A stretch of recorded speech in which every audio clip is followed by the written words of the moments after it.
तो pair of linear equation two variable की worksheet 3 question 1 है the sum of two digit number and the number form by interchanging its digit is 110। तो यहाँ एक काम करते हैं, टू डिजिट का नंबर लेना है हमें। तो टू डिजिट का जो नंबर लेना है उसमें से एक डिजिट को x मान लेते हैं, एक को y मान लेते हैं। फॉर एग्जांपल वंस प्लेस पे जो है वो x हो गया और टेंस प्लेस पे जो है वो y हो गया। ठीक है, तो अगर हम इस नंबर की बात करें तो ये नंबर क्या होगा, ये नंबर होगा टेंस प्लेस वाले को 10 से मल्टीप्लाई करो और वंस प्लेस वाले को 1 से। फॉर एग्जांपल जैसे कि मान लीजिए इन्होंने बोला है जैसे नंबर 64 है, ठीक है, तो 64 है, पहला डिजिट 6 है, दूसरा डिजिट 4 है, तो ये इस तरह से होगा ना 6 × 10 + 4, तभी तो 64 बनेगा। तो अगर हमें नंबर निकालना है तो डिजिट को टेंस वाले को 10 से मल्टीप्लाई करना है, वंस वाले को 1 से, और फिर उनका सम कराना है। तो सिमिलरली हमने y और x के साथ किया है 10y + x, तो ये हो गया हमारा नंबर। तो इन्होंने क्या कहा है, sum of a two digit number, एक तो ये टू डिजिट नंबर यानी कि ये वाला, and number form by interchanging its digit, जो नंबर इनके डिजिट को इंटरचेंज करके, फॉर एग्जांपल y x की जगह अगर हम x पहले ले लें फिर y ले लें, तो जो नंबर बनेगा वो उस नंबर का और इस नंबर का जो सम है वो 110 है। तो अब ये नंबर क्या होगा, टेंस प्लेस पे आपके पास x है और वंस प्लेस पे y, तो ये हो जाएगा 10x + y। ठीक है, तो हम इन्होंने कहा sum of a two digit number यानी कि this and the number form by interchanging its digit यानी कि दिस, तो इन दोनों का जो सम है वो दिया हुआ है हमें इज 110। तो ना इसको थोड़ा सिंप्लीफाई कर लेते हैं, 10y + y ये हो जाएगा 11y + x + 10x 11x = 110। ठीक है, और अब अगर जो है इस पूरी इक्वेशन को 11 से डिवाइड कर दें तो हो जाएगा y + x = 10। तो ये आपकी मान लीजिए फर्स्ट इक्वेशन आ गई। ठीक है, नाउ आगे क्या बोला है, if 10 is subtracted from the first number, जो फर्स्ट नंबर था हमारा yx वाला यानी कि ये, इसमें से अगर 10 सब्ट्रैक्ट करते हैं, अगर हम 10y + x में से 10 सब्ट्रैक्ट करते हैं द न्यू नंबर, तो अब ये जो न्यू नंबर बनेगा इज 4 मोर देन, ये 4 मोर होगा किससे, then 5 time the sum of the digit. यहाँ देखिए यहाँ बोला है सम ऑफ डिजिट यानी कि डिजिट का, जैसे कि 6 और 4 है तो इन दोनों के सम का 6 + 4 10 का, तो x + y का, तो इसने क्या कहा 4 more than 5 time the sum of the digit. Sum of the digit क्या हुआ x + y, और उसका बोला इन्होंने 5 टाइम्स। तो एक बार दोबारा देख लीजिए, if 10 is subtracted from the first number, first number में से अगर 10 सब्ट्रैक्ट करते हैं तो द न्यू नंबर इज, तो ये जो न्यू नंबर होगा वो इक्वल होगा किसके, 4 मोर देन 4 मोर यानी कि 4 ऐड कर दिया हमने, then 5 time the sum of the digit, sum of the digit के 5 टाइम से 4 ज़्यादा के ये इक्वल होगा। ठीक है, तो ये हो गया हमारी सेकेंड इक्वेशन। अब उसके बाद इन्होंने क्या कहा, then the first number is 64, तो ये जो 10y + x है ये आपका 64 है, मतलब y की वैल्यू आपकी 6 होनी चाहिए और x की वैल्यू 4 होनी चाहिए, तो नंबर जो है 64 हो जाएगा। ठीक है, तो नाउ इसको भी सॉल्व कर लेते हैं थोड़ा सा। ये हो गया 10y + x - 10 = ये ओपन करेंगे तो 5x + 5y + 4। तो नाउ ये 5y अगर इधर आएगा 10y में से 5y जाएगा, बचेगा ये आपका 5y, और x में से 5x जाएगा, बचेगा -4x, और -10 को उधर भेज देते हैं तो 10 + 4 हो जाएगा 14। ये आपकी हो गई सेकंड इक्वेशन। ठीक है, अब आपको ये दोनों इक्वेशन सॉल्व करके और जो है x y की वैल्यू निकालनी है। तो देखिए इस फर्स्ट इक्वेशन से हम जो है यहाँ से y की वैल्यू निकालें तो ये x उधर चला जाएगा, y = होगा 10 - x। ठीक है, और ये हम सेकंड इक्वेशन में पुट करा लेते हैं, तो y की जगह 10 - x रखवाना है, 5 10 - x - 4x = 14, 5 10 × 50 -5x - 4x = 40, 50 ये उधर भेज देते हैं, 5x और 4x हो गया 9x, और 50 उधर जाके 14 में से सब्ट्रैक्ट होगा तो ये बचेगा आपका 36। ठीक है, वो भी माइनस का, तो यहाँ -9x है, माइनस से माइनस कट गया, 9 4 जा 36, तो x की वैल्यू आ गई आपकी 4। ठीक है, यहाँ पे आपको x की वैल्यू 4 ही चाहिए थी, तो ये तो सही आ रही है। ठीक है, नाउ इस x की वैल्यू को इस इक्वेशन में पुट करके y की निकाल लीजिए। तो y कितना है, y है 10 माइनस x है आपका 4, तो 10 माइनस 4 ये हो गया 6। तो y 6 है, x 4 है, तो पहले y हमने माना था, y 6 हो गया, x 4 हो गया, सेम नंबर जो है 64 हो गया। तो ये आपकी स्टेटमेंट ट्रू है।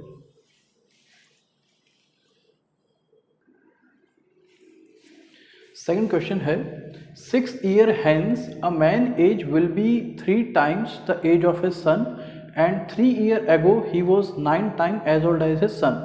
तो प्रेजेंट एज ऑफ मैन निकालनी है, तो हम यहाँ लेट कर लेते हैं, let present age of man is x and son is y। ठीक है, सन की y हो गई, मैन की x हो गई। तो इसने कहा है 6 year hence, 6 साल बाद। तो 6 साल बाद जो मैन की एज है वो कितनी होगी, x प्लस 6, और तो इसने कहा a man age will be 3 times the age of his son. तो ये एज 3 टाइम होगी इसके सन की एज के, तो सन भी जो है 6 साल बाद 6 साल बड़ा हो जाएगा, तो उसमें भी हम जो है y प्लस 6 ऐड करेंगे।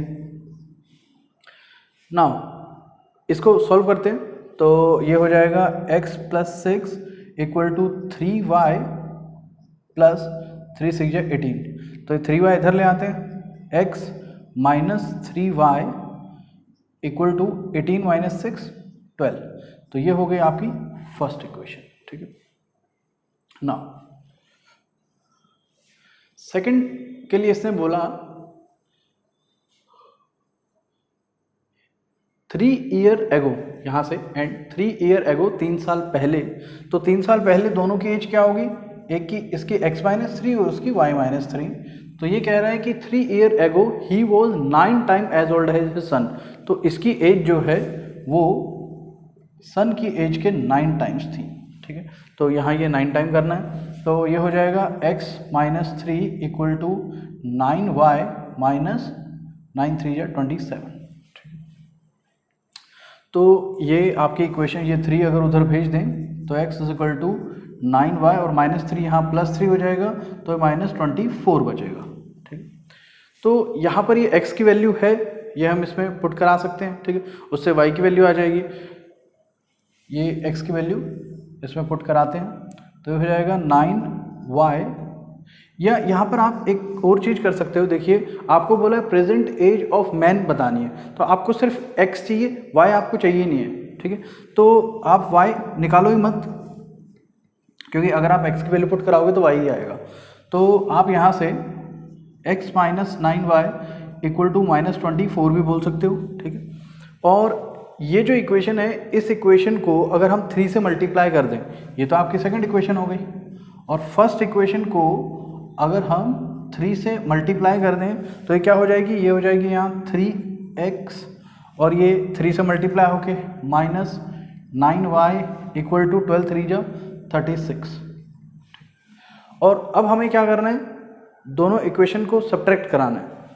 तो फर्स्ट इक्वेशन में सेकंड इक्वेशन सब्ट्रैक्ट कराएंगे, इसके नीचे वाले के साइन चेंज हो जाएंगे, ये माइनस का हो जाएगा, ये प्लस का, और ये माइनस का, तो ये तो कैंसिल हो गया, और x में से 3x जाएगा, माइनस 2x इक्वल टू, ये दोनों ऐड हो जाएंगे, तो माइनस के ये हो जाएगा 60, माइनस से माइनस कट गया, 2 डिवाइड में जाएगा, तो x की वैल्यू आएगी 60/2 30 ईयर।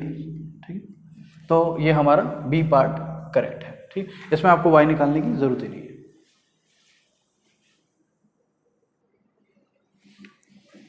थर्ड क्वेश्चन है the area of rectangle increase by 76 square unit if the length and breadth is decrease by 2 unit. तो जैसे कि आप एक रेक्टेंगल मान लीजिए, और रेक्टेंगल की अगर लेंथ को हम x मान लें और जो ब्रेड्थ है उसको y मान लें, तो इसका एरिया कितना होगा, x इंटू वाई, ये एरिया होगा। तो यहाँ पे इन्होंने कहा है area of the triangle increase by 76 square unit, तो इसका एरिया है एक्स वाई, वो 76 स्क्वायर यूनिट बढ़ जाता है। ठीक है, if the length and breadth, length जो है और ब्रेड्थ वो इंक्रीज होती है अगर 2 यूनिट, मतलब जो लेंथ है x वो भी अगर 2 बढ़ जाए और जो ब्रेड्थ है y वो भी अगर 2 बढ़ जाए तो एरिया जो है वो 76 यूनिट बढ़ जाता है। तो देखिए ये नई लेंथ है x+2, ये नई ब्रेड्थ है और ये नया एरिया है, तो new length into breadth equal to new area. तो ये आपकी फर्स्ट इक्वेशन होगी। इसको थोड़ा सिंप्लीफाई कर लेते हैं। इसको ओपन करेंगे तो x into y x y plus 2x plus 2y और plus 2 to 4 equal to xy plus 76। यहाँ ये xy इधर जाएगा, सब्ट्रैक्ट हो जाएगा xy से, ये कट जाएगा और ये आपका बन रहा है 2x plus 2y equal to 76 में से 4 माइनस कर लेते हैं, ये हो जाएगा 72। अब पूरी इक्वेशन को हम 2 से डिवाइड कर सकते हैं, तो ये आ जाएगा आपका x plus y equal to 36। ये मान लीजिए आप फर्स्ट इक्वेशन।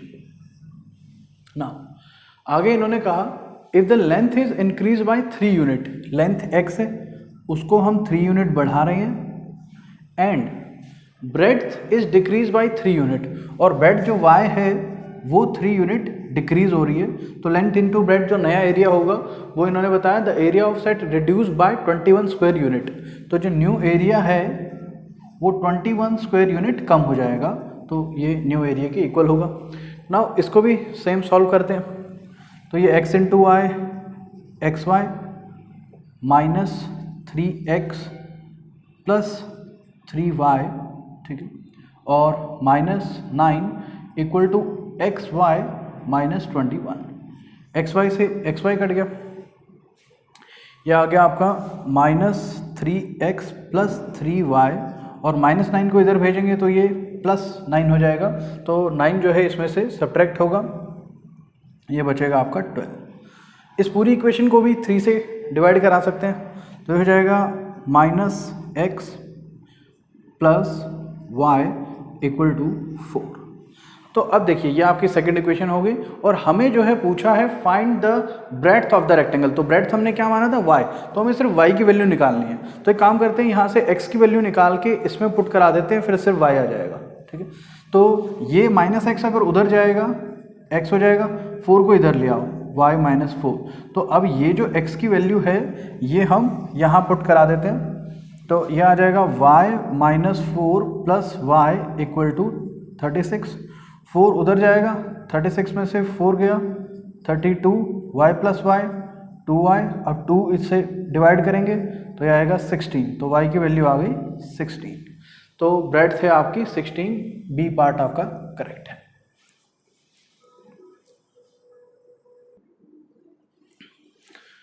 नेक्स्ट क्वेश्चन है Aruna has only ₹1 and ₹2 coin with her, if the total number of coin that she has is 50।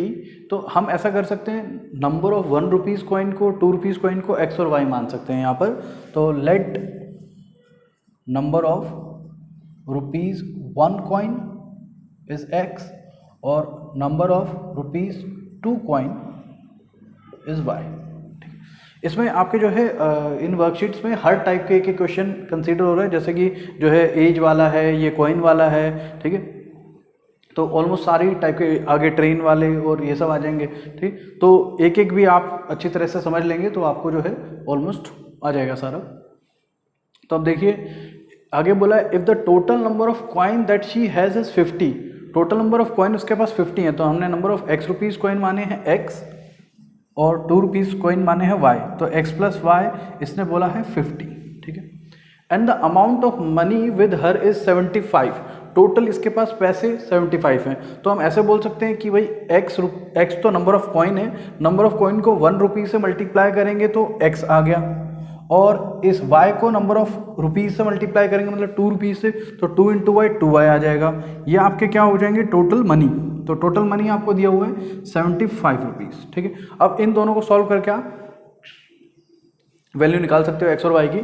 तो इन्होंने पूछा है नंबर ऑफ 1 रुपीज़ कॉइन और 2 रुपीज़ कॉइन, और अगर आप जो है सॉल्व किए बिना, जैसे पिछले वाले क्वेश्चंस में क्या था, आपको सिर्फ x की वैल्यू पूछी थी या सिर्फ y की वैल्यू पूछी थी, और वही ऑप्शंस में दी हुई थी। यहाँ आपको दोनों वैल्यू दी हुई हैं, तो आप खुद से भी जज कर सकते हो कि जो है दोनों का सम अगर 50 है इन्होंने बोला टोटल नंबर ऑफ कॉइन 50 हैं, और अगर 1 रुपीज़ कॉइन 24 है और ये 24 है तो ये तो 48 ही बनता है, तो ये तो रॉन्ग है।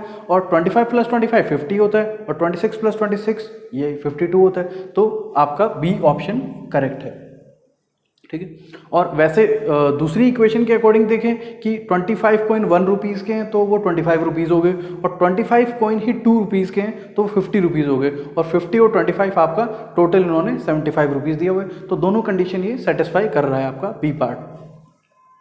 और इनको सॉल्व भी करना चाहो तो आप जो है सब्ट्रैक्ट करा लो, फर्स्ट इक्वेशन सेकंड इक्वेशन में से फर्स्ट वाली सब्ट्रैक्ट करा लो, ये सेकंड ये फर्स्ट, तो सेकंड माइनस फर्स्ट करा लो, x माइनस एक्स ये तो कट गया, 2y में से y जाएगा, y बचेगा, 75 माइनस 50 25, और y की वैल्यू इस इक्वेशन में डाल दो, x प्लस 25 इक्वल टू 50, तो 25 उधर जाएगा, 50 माइनस 25 x भी 25 आ जाएगा।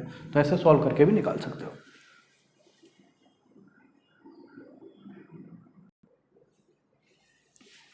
नेक्स्ट क्वेश्चन है द वैल्यू ऑफ x और y हमें निकालनी है of the following pair of equation. Equation आपको दी हुई है 2x plus 3y equal to 13 and 5x minus 4y equal to -2, और ऑप्शन दिए हुए हैं, a की वैल्यू x 2 है, y 3 है, और इस तरह से। तो अब देखो यहाँ पे दो तरीके हैं, एक तो हम इन दोनों इक्वेशन को सॉल्व कर लें या कोऑर्डिनेट पुट करा के चेक कर लें। ठीक है। फॉर एग्जांपल चेक करके अगर देखें तो देखिए x की वैल्यू 2 और y की वैल्यू 3 है, अगर हम इसमें 2 पुट करते हैं तो ये क्या हो जाएगा, 2/2 1 प्लस 3/3 1, तो 1 प्लस 1 कितना आ रहा है, 2 आ रहा है, वो 13 के इक्वल नहीं आ रहा, तो फर्स्ट इक्वेशन से ये आपका जो है रॉन्ग प्रूव हो रहा है। सेकंड, अच्छा इसी का 2 और 3 का उल्टा है 1/2 और 1/3, अगर ये चेक करें तो x की वैल्यू 1/2, तो 1/2 मतलब उल्टा होगा तो 2 ऊपर आ जाएगा, 2 2 जा ये हो जाएगा 4, प्लस यहाँ पे 1/3, 3 ऊपर आएगा, 3 3 जा 9, और 4 प्लस 9 कितना होता है, 13 होता है, तो ये करेक्ट आ रहा है। और इसमें भी अगर चेक करें 1/2, तो यहाँ पे 2 का उल्टा 5 2 जा 10, माइनस यहाँ 1/3, 3 ऊपर आएगा, 3 4 जा 12 इक्वल टू -2, ये भी करेक्ट आ रहा है, तो आपका सी ऑप्शन करेक्ट है। ठीक है। अब लेकिन बात करें सॉल्व करके हम कैसे निकाल सकते हैं, तो सॉल्व करके देखिए हमें जो है लेट करना है 1/x को p और 1/y को q। कुछ बच्चे क्या करते हैं कि इनका एलसीएम लेके और फिर सॉल्व करने लग जाते हैं। एलसीएम में क्या दिक्कत है, यहाँ y आएगा, यहाँ x आएगा, नीचे xy आएगा, तो एक अलग से वेरिएबल xy बन जाता है जो सॉल्व नहीं हो पाता। तो आपने 1/x को p 1/y को q मानते हुए सॉल्व करना है। तो यहाँ पे अगर देखिए जैसे 2/x है तो हम 2/x को ऐसे भी एज्यूम कर सकते हैं कि 2 × 1/x, ठीक है, और ऐसे भी कर सकते हैं कि 2 × ओनली 1/x। तो अगर हमने 1/x को p माना है तो ये 2/x क्या हो जाएगा, 2p। तो इस तरह से हमने सिर्फ 1/x को 2p लिखना है। कुछ बच्चे ये भी कहते हैं कि जो है सर यहाँ पे 1 तो है ही नहीं, तो हम 1/x को p कैसे मान सकते हैं, 1/y को q कैसे मान सकते हैं, तो 1 इस तरह से हम इंट्रोड्यूस कर सकते हैं। ठीक है, तो ये हो जाएगा 2p + 3q = 13, ये आपकी फर्स्ट इक्वेशन आ गई। और यहाँ से 5p - 4q = -2। अब हमें इन दोनों इक्वेशन को सॉल्व करना है, तो यहाँ से p की वैल्यू निकाल लेते हैं। 2p + 3q, ये 3q दूसरी साइड भेज देते हैं, -3q, और यहाँ से 2 नीचे। तो ये p की वैल्यू आई है, अब इसे आप यहाँ पुट कराइए, तो ये हो जाएगा 5, और p की वैल्यू है 13 - 3q/2 -4q = -2। ना ये 2 इससे कट नहीं रहा है, अगर कटता तो हम सिर्फ इससे काट सकते हैं, बाकी से नहीं। तो यहाँ इनका एलसीएम लेंगे हम, एलसीएम में सिर्फ ये 2 इनसे मल्टीप्लाई होगा, इनसे नहीं होगा। ये तो 5 है बाहर, तो 5 इनसे मल्टीप्लाई होगा, तो 13 5 जा 65 -3 5 जा 15q माइनस, और ये 2 इससे मल्टीप्लाई होगा क्योंकि एलसीएम हम ले रहे हैं इसके नीचे भी, तो 2 4 जा यहाँ 8q हो जाएगा। ठीक है, =2 में -2 है और नीचे ये 2 आ गया।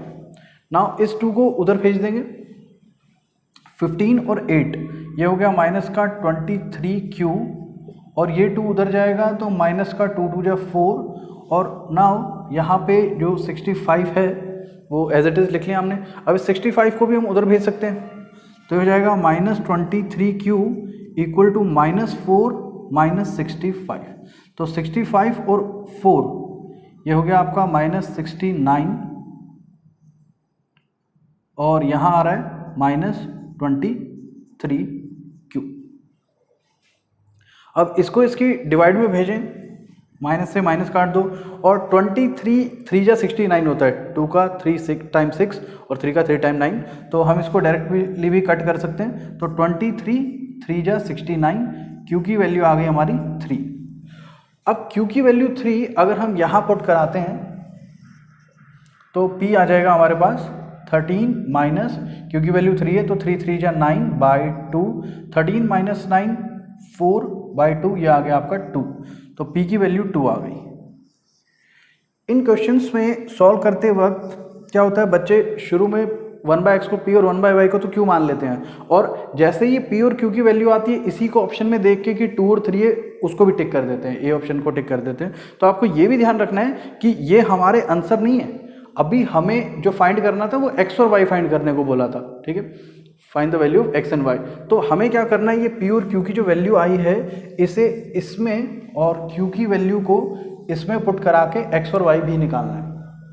तो हो जाएगा 1/x इक्वल टू P है आपका 2 और यहाँ से आएगा 1/y इक्वल टू Q है आपका 3, y को उधर भेज दो, 3 को नीचे ले आओ, y equal to 1/3, similarly x उधर चला जाएगा, 2 नीचे आ जाएगा 1/2, तो x की वैल्यू 1/2 और y की वैल्यू 1/3, ये आपका सी ऑप्शन करेक्ट है।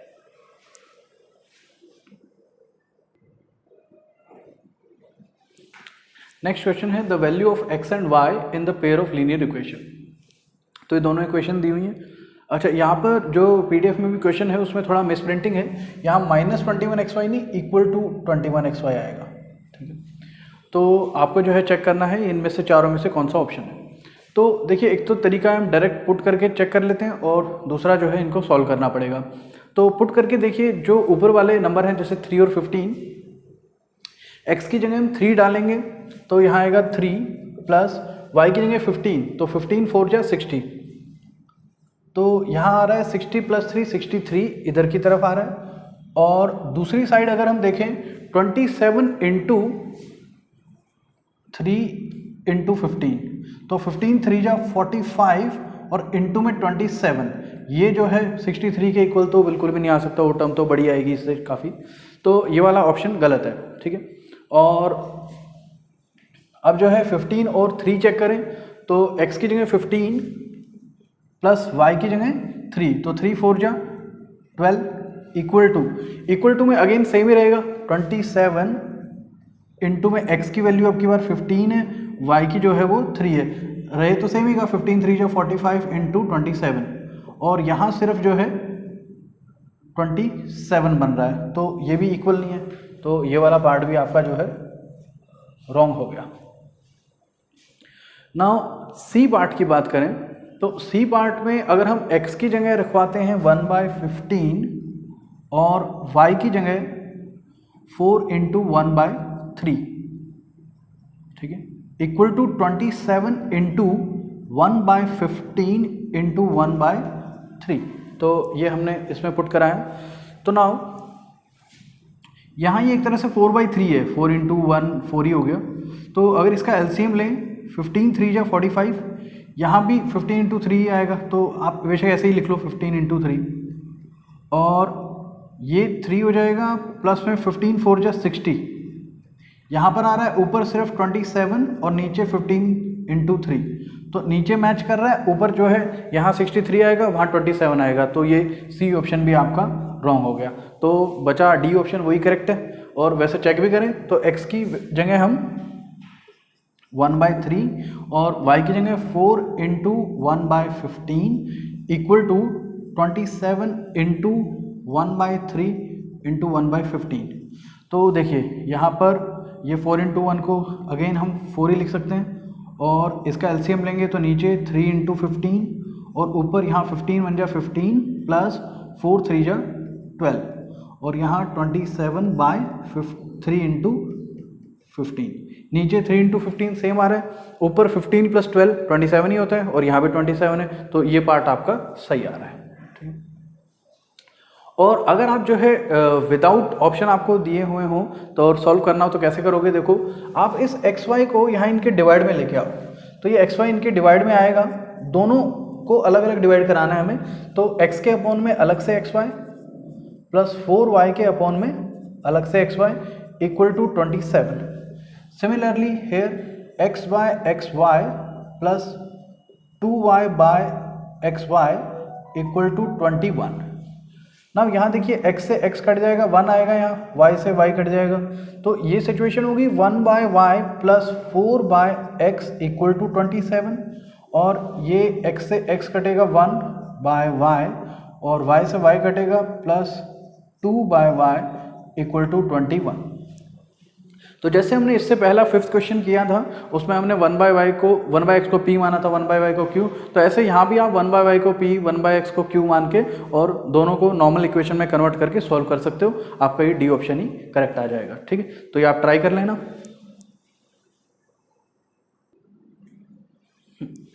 सेवंथ क्वेश्चन में भी लीनियर क्वेश्चन दी हुई है, सॉल्व करनी है। तो ये आपको दी हुई है 2 by root x plus 3 by root y equal to 2 and 4 by root x minus 9 by root y equal to -1, और ऑप्शंस भी दिए हैं। तो एक तो आप ऑप्शन रख के ट्राई कर लो, अदरवाइज सॉल्व करने का तरीका आपको बता देता हूँ इसको।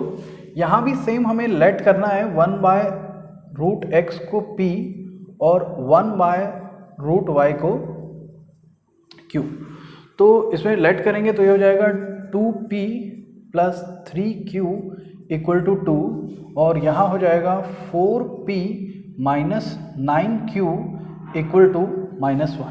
ठीक है, ये आपकी फर्स्ट इक्वेशन, ये सेकंड इक्वेशन।